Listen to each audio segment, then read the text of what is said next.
People say today, have mercy, have mercy.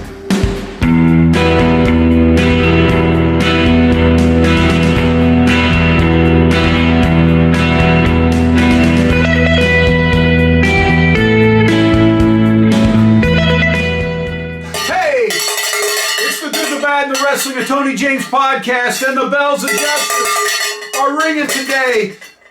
We're going to talk about a couple things that kind of been getting under my wrestling skin, if you will. These posts and memes talking about putting wrestlers in a category and saying the ones with the most victories, or like Tito Santana, the most wins by someone never to win the world title. And then now they're comparing Hogan's first year run to Roman Reigns and where he's at. And the numbers don't make sense at all.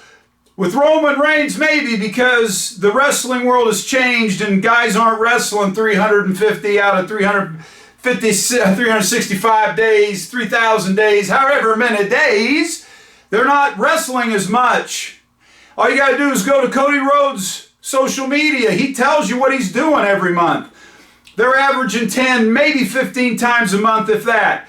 So I want to talk about it today. I got a really good clip I want to show. If I get some time, I'm going to show it. But we're going to talk about wrestling math, and I'm not talking Papa Pump. Hey, what do you say we get to work?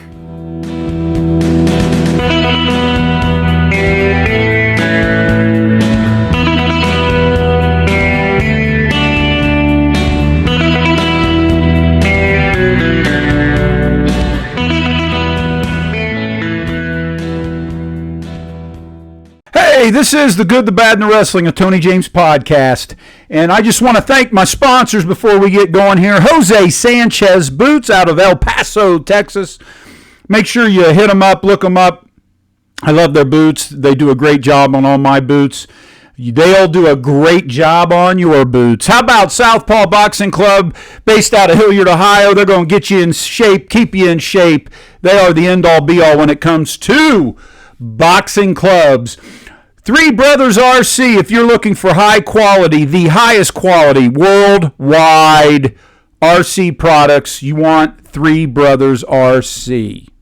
And finally, Sinbad's Gym. I want to thank Sinbad's Gym. They are responsible for Tony James' Bell of Justice. All the different ones you see painted up. They're the reason I have the Bell of Justice. And also I want to thank them for all the gear that they sponsor for me. They're a great sponsor, and I love Sinbad's Gym. So that's Sinbad's Gym, Southpaw Boxing Club, Jose Sanchez Boots, and Three Brothers RC. I want to give them a shout out. Now let's get down to business. I don't know if you've been looking at this or not. If you're on Facebook, which, hey, we've just launched on Facebook recently. If you've been on there, I've released a couple. The most recent was the War to Settle the Score, but for the most part, I've been releasing a couple exclusives that I've done in the past. If you go to Spotify, you can catch them all. If you go to YouTube, you can catch most of them. But now we are on Facebook at GBW Podcast, the Good, the Bad, the Wrestling, Tony James Podcast. And if you catch that, you're going to see some really cool stuff. And so you're going to get this one. Now, don't forget and don't be afraid to leave a comment, start a conversation, tell me what you like, what you don't like. I'd love to have a convo with you. So you've been seeing this on social media. I have. It changes every once in a while. I'm going to talk about the first one here. It's the WWE wrestlers with the most wins in history. Now, it has no precursor. It has no foundation on. A lot of these people, when you see it, you're looking at Bret Hart, right? What about his Stampede days? Does that include his tag team matches? And of course, I'm assuming it doesn't include the WCW. The Undertaker, same thing. He wrestled in the ANWA. He wrestled at World Class Championship Wrestling. He wrestled in Memphis. You got Tito Santana, who's been everywhere. You got Hulk Hogan, who started back in '77. Just knowing that, Hogan, when he started and where his numbers are, and you can go right on down the line. And then you start to get into basically WWE wrestlers, Kofi Kingston, Sheamus, Triple H. Well, Triple H had the WCW run. Roman Reigns, they're all products of their environment, and then you look at their numbers. I don't agree with the Triple H number as well. And what I said in the intro was you've got this conflict, in my opinion, of we've been told for years, we're talking decades, of how these guys are on the road the majority of the year, where they wrestled all week and twice on Sunday. And so if you do that, if you just take someone with a 30-year career and you say they wrestle 20 to 25 times a month, that doesn't equal. I'm not even going to do the math for you, but I'll tell you what I will. So you got 1 year, right? You got 12 months in a year. And they're wrestling 25 times a month. That's 300, right? 300 times 10 years is 3,000 matches. Okay? So you're telling me that The Undertaker has 1,836 wins. He must have more losses than wins, and we all know The Undertaker. I know everybody just glows about him, about he helps the business and helps guys. He didn't put over no 3,000 guys. There is no way he did that. Neither did Bret Hart.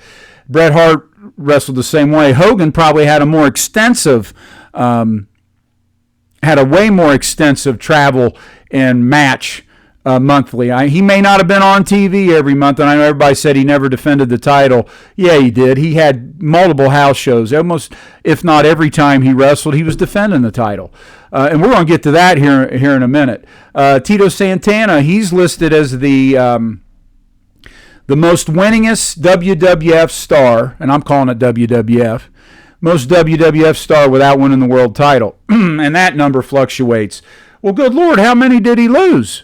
If he's at number 4, I don't understand this. I mean, Rey Mysterio, just knowing their total career, and if they're only looking at the WWE, then what time period are they looking at? So I'm just saying, hey, be leery when you look at this stuff. The numbers just don't make sense. Now, nowadays, and I mentioned this in the intro as well, you know, I did a little research on Cody Rhodes, him being the guy that you probably know gets a big push. He wrestles more than Roman Reigns. He, on his social media, he'll post, this is what I'm doing this month. 10 matches, right? He wrestles maybe twice a week, maybe 15 if there's a double pay-per-view or something. That's about it. So let's take... That's 10 a month times 12. He's doing about 120 to 150 matches a year. In a 10-year period, he's going to be wrestling about 1,200 matches. So if his win-to-loss ratio is what they're stating here, he's, once again, what's his win-loss ratio? I don't get it. So with that being said, I just wanted to give you an overview of what we got going on here. Now, if I could, I'd like to take a brief break once again and talk about my great sponsors. Throw a little sponsor shout out there. And then I want to come back and I want to show you something where it pertains to comparing Hulk Hogan to Roman Reigns. This is the Good, the Bad, and the Wrestling of Tony James podcast. If you're looking for top-of-the-line electronics, quality, service delivery, all-around RC experience, you need to go to Three Brothers RC. That is threebrothersrc.com. You can see them on Facebook, and they also have a Three Brothers RC fan page. They have everything from anti-foam to yellow jackets to black jackets. They have any type of electronic need, an RC product need that you need, and you need it now. So go visit Three Brothers RC. All right, we're back. This is the Good, the Bad, and the Wrestling of Tony James podcast. We gave you a little Three Brothers RC action. I'm telling you, what a hobby! If you don't know what RC is, just looking at that, you get yourself one of them trucks, or they've got 57 Chevys, Impalas, Corvettes, racers. My man Tommy Asher at Three Brothers RC will set you up and get you running like a real car.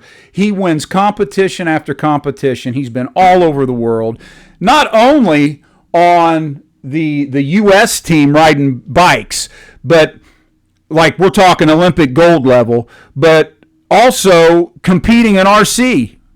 And the man knows what he's doing. So hit Three Brothers RC up. Tell him Tony James sent you. He'll do you right and he'll fix you up. Now let's look at this.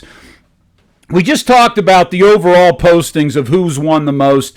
It almost irritates me because they're not doing enough work to put the numbers together. So then I saw this one, Hogan versus Reigns. And it talks about his 4-year reign and how Reigns is getting close to it. You know, I'm telling you, and the clip I'm going to play at the end here is going to tie into this. I really do think in a submissive kind of way, the WWE wants to kowtow to the internet fans, and they want to erase some of the past history that's been around forever. You're not going to beat Bruno Sammartino. It's just not going to happen. The attention span today in the wrestling world isn't big enough to withstand a 7-year reign. And if they do, it'll kill the product. There's nobody who can do what Bruno Sammartino did. I'd still believe Hulk Hogan could have. I think that I wouldn't have had him have multiple reigns. I would have kept it on him, had him beat that record and then have him lose and just have him do the one, maybe a brief second one. You could have had him drop to Andre too, because Andre was still rocking and rolling there. But nonetheless, when you look at this, so he won it in January of 84.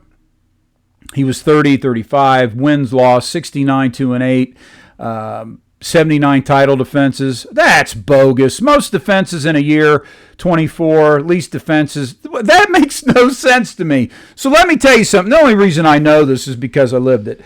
Growing up, luckily a buddy of mine, and he's out there, Joey Randall, if you're listening, buddy, this one's out for you. My world changed.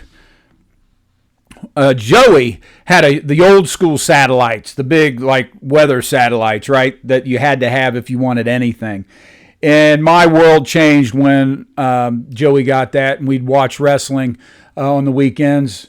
Not only did I get to experience Mid-South with the tuxedo matches, Dr. Death and Ted DiBiase as Mid-South champs, Hacksaw Jim Duggan, Hacksaw Butch Reed, but he got the Madison Square Garden Network. Oh my gosh. Now, they alone run or used to, they ran a monthly program. So Hogan got into a program with somebody, and you saw them monthly, either twice a month or a 3-month span where Hogan, and now this didn't happen in 84, but I do have some 84 examples. Right after WrestleMania 1 in 85, Hogan went right into a feud with Don Morocco.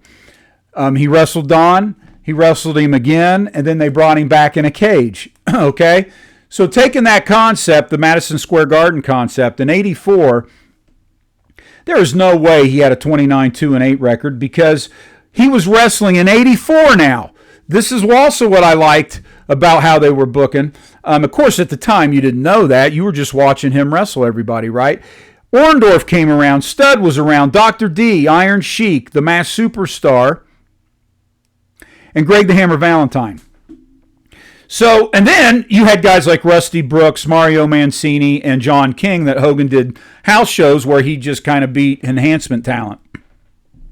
And then he was on TV once in a great while. Like when they introduced the feud with Savage, he was wrestling Rusty Brooks, and Savage came in and interfered, and that's how they got that rolling. So let's go back to 84. First off, he was still feuding with the Sheik. He won it at Madison Square Garden. They brought it back in the Philadelphia Spectrum.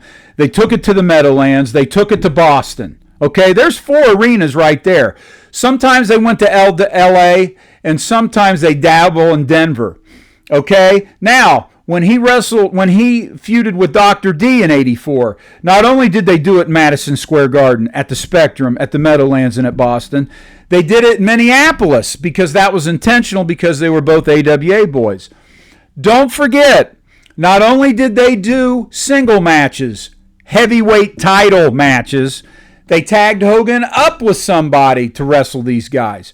So Hogan wrestled Stud at Madison Square Garden, the Philadelphia Spectrum, the Meadowlands, and Boston Garden. He would do that in a month and then come back the next month. He did a whole thing with Stud where Stud beat him a couple times, and then Hogan put the title up.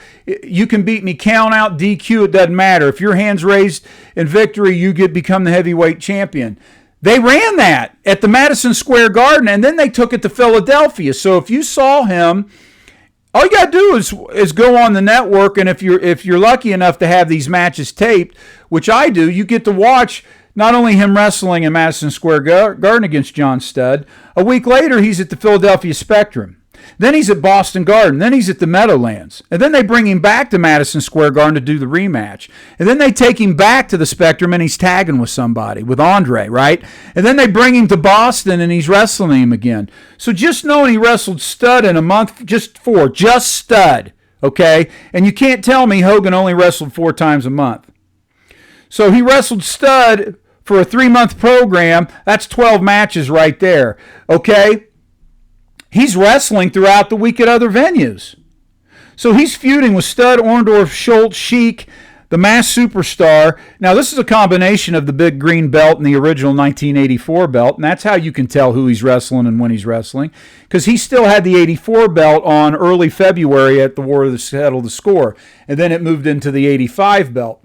He was feuding with Valentine. So, Tony, what is your argument? My argument is he had 79 matches alone in the first half of the year, the first couple months.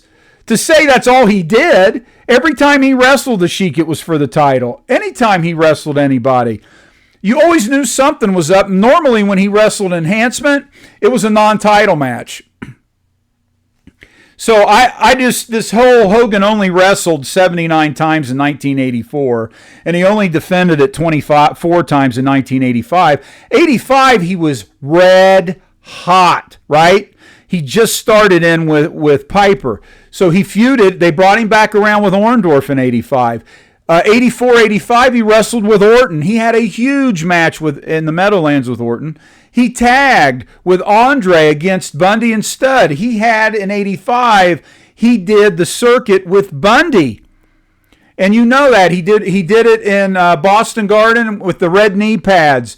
He did it in the Spectrum. He did it in Madison Square Garden. He did it in L.A.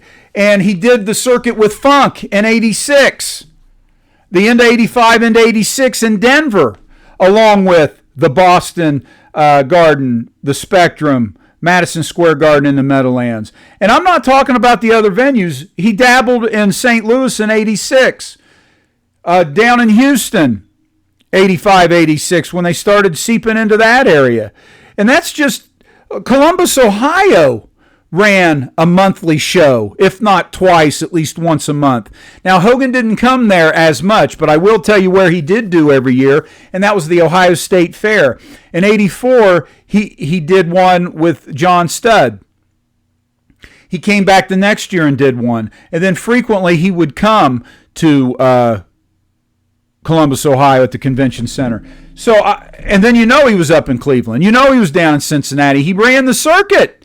So, just knowing the logistics of travel and how they're doing it, and knowing he had 6 to 7 top big names he was feuding with, and in 84 he did a blow off, I believe at the Meadowlands with Stud, because he did a 3-match with Stud at the Meadowlands and ended it with a cage match, and I just might post that at the very end for you if you want to see that. Why not? Let's see if I can't get that done for you. I've got the 5-minute clip I want to show you, and then what the heck, just to prove my point, we'll show you the cage match, Big John Studd, Hulk Hogan, the blow-off to, of course, bring Studd back around another time.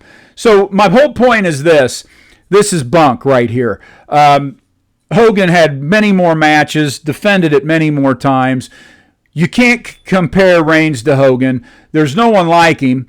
Hogan, that is. And it's a dawn of a different day now. Holding the title means something totally different than it did back then. In my opinion, of course, we know this to be true back then. When they put a title on somebody, it was because they wanted to make money and they wanted to push the product and they were doing what they needed to do. If you had the belt on you, you knew you were doing what you needed to do. You were the man. Nowadays, it's more about the brand than the guy because they can just change. You can keep the same tights. They just put a new guy in the tights and change his name a little bit, and he's off and running as the champ. You also got to remember there was a large point in time in the WWE where everybody got a title run. Everybody got to be the champ. And then they became mid-carders again, and they became enhancement of talent, and they just moved the people up the line. Everybody got their shot because it was more of about, I want to go to a WWE show. I want to go to Raw. I want to go to SmackDown. Back in the day, it was, what are you going to go do? Well, I'm going to go see Hogan fight Stud. Oh, you like pro wrestling? Absolutely. Hogan Stud. Hogan Orndorff, Dr. D and Hogan, the Iron Sheik and Hogan.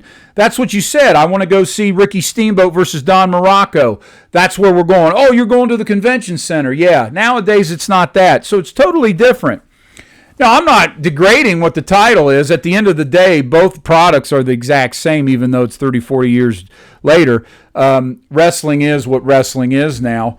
It's not guarded at all now, but it's more of a TV show than it is what at one point we thought to be reality-based competition. So my argument just is that don't give me this crap, right? And then now, if you want to talk indie wrestling, we'll talk indie wrestling. I love it when guys say they've had 2,000-3,000 matches. Okay, well, looking at the stuff I'm showing you today, I don't even think indie guys are up in the 2,000-3,000 match range, right? Because they're wrestling maybe what? Let's see, couple times. Let's see, they wrestle twice a week, 2, 4, 8, maybe 10 matches a year, or excuse me, a month. So let's say if it's 8, they're doing 96 matches. Let's say they do 120 matches a year. If they wrestle 12 years, that's 1,400 or so matches. And you got guys who say, I've been around for 30 years. Okay, sweet. That's awesome. You're not putting down that many matches because we know that. It's tough to do. Now, your big name guys, Handsome Nick Hamrick, Victor Vanko, Matt Taylor, those guys are wrestling maybe 4 or 5 times a month, let's say. Maybe 6. So if I'm wrestling 6,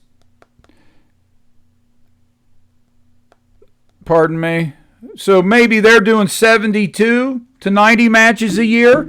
That seems more justifiable for a hot indie guy because the pros are only doing maybe 120. When I said, the difference between indie and pros is they got television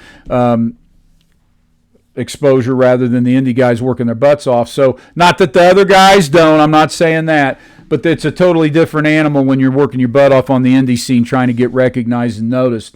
And that's my whole point.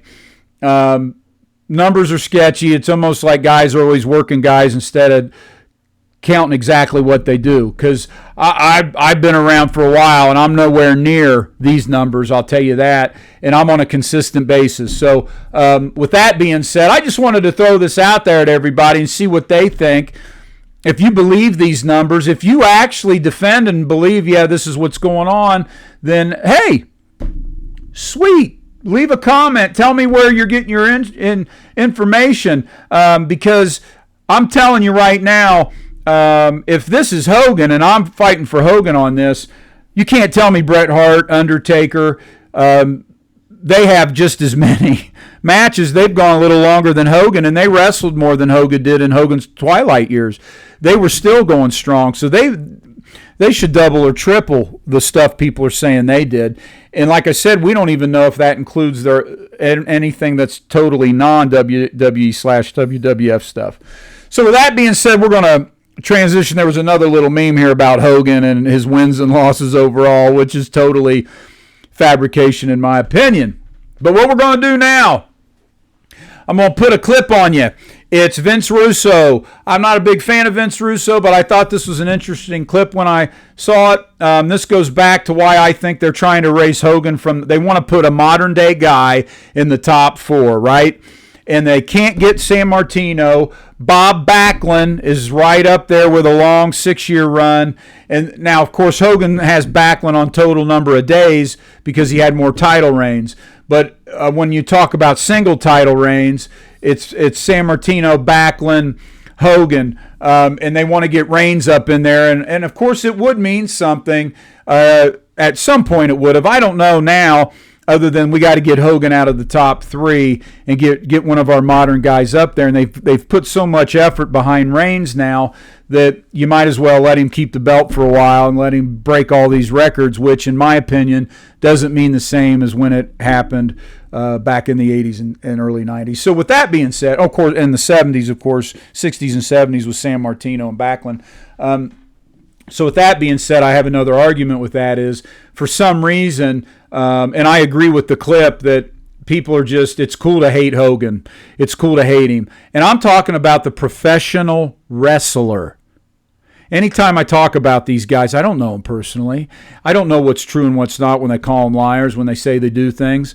I'm talking about, as a wrestling fan, as a pro wrestler, even if I don't like a guy, I give him his props if as a pro wrestler he's doing what he needs to do. There's plenty of guys out there I'm not a big fan of, but I always give them their props for what they accomplish. If they put butts in the seats and they're the man, you got to give it to them. Same thing with the women.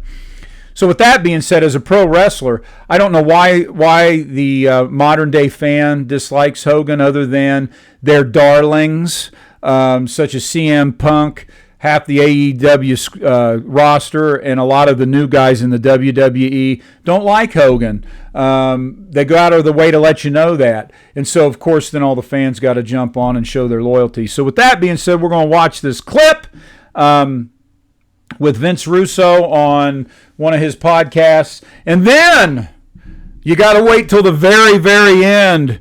We'll get to the cage match with Big John Studd and Hulk Hogan. That's tipping my hat to the professional wrestling industry and how these guys work their butt off year after year after year. Hey, listen, you don't have to go home, but you can't stay here. God is good. And what do you say we get to the matches? As a avid Hogan supporter, like, how do you feel about where he is now? Like, what are your feelings about Hulk Hogan in 2023 and where he sits with wrestling? Like, how do you feel about that? Not happy necessarily with the fans, because they tried to almost make him seem like he wasn't what he was. Like, there would probably be no big time wrestling right now at all. I mean, WWE wouldn't exist to the level they are without Hogan. So to me, I feel like he's almost underrated, underappreciated, which is insane, because he literally not only helped the business reach a high level, he actually saved it again with the NWO, and the new guys with the Attitude Era with Austin took it to another level. So I almost feel like people are not appreciating him as much as they should be appreciating him now. And the fans are, I don't know, strange birds, some of these fans. Do you feel sorry for him at all? In what way? I mean, just like, bro, I just kind of, and I think there would be a lot of people that would tell me I'm crazy. I think there'd be some people that would agree. I feel sorry for him, because I'm kind of sitting in your arena that I don't know, bro. I just feel after all was said and done, I don't feel the guy gets his just due. I don't think the guy gets the credit. I think Flair gets way more credit than Hogan and is more beloved than Hogan. And I don't understand that. You know, bro, like, listen, let's be honest, man. Hogan's got a couple of black eyes but Flair's got black eyes too. I mean, bro, when you look at Hogan and you look at like the two black eyes, bro, I think the two glaring black eyes would be, you know, the use of the N-word. Yep. And what was the other one I was? Oh, yeah, sex the tape. whole the Bubba's wife and Yeah. all that stuff, right? But however, bro, Flair's got the plane ride from hell. You know what I'm saying? Which bro, to be honest with you, out of all of those, the plane ride from hell is probably the worst thing, bro. If the guy exposed himself to a stewardess and did all these things, but I almost feel like, Flair gets a pass, but Hogan doesn't get a pass. But again, bro, I think it's the wrestling fan in 2023. For whatever reason, Hogan didn't wrestle the way they like wrestling to be. And, they've labeled him so many names, a liar and a worker and a this and a that and everything else that I don't know, bro. It's like every time I see him, I just feel very, very sympathetic towards him. There's two different things I always think about with Hogan. Everyone's like, oh, and I love Bret Hart. It's one of my favorite of all time. But it's like, oh, everyone wrestles like Bret now.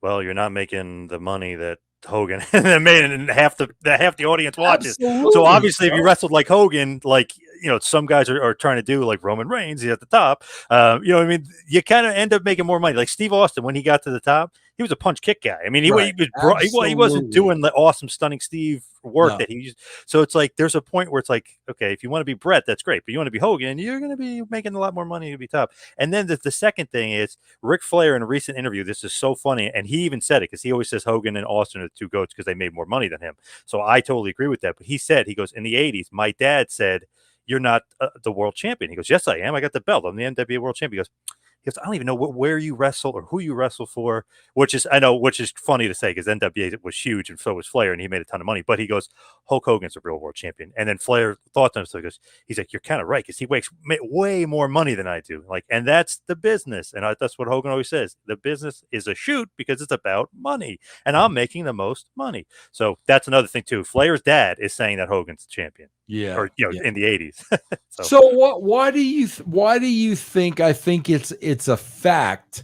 Why do you think Flair's more beloved than Hogan?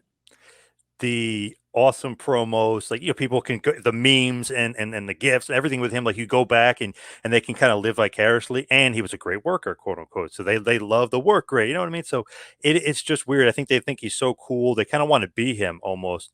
And Hogan, it's an odd thing, but it's almost like a little bit of a jealousy thing too, which is strange to me. You know what I mean? Like you're never going to be that big or that popular. And he has his own stores. He's got his own shops. Like he was a piece of Americana. They almost like have to like try to cut you down in an odd way. Yeah, that's true too. That's true. Yeah.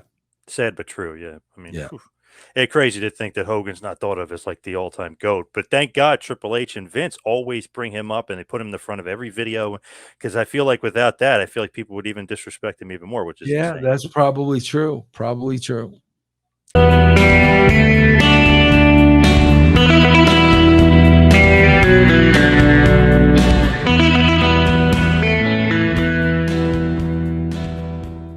I'm not legendary. I'm just Tony James.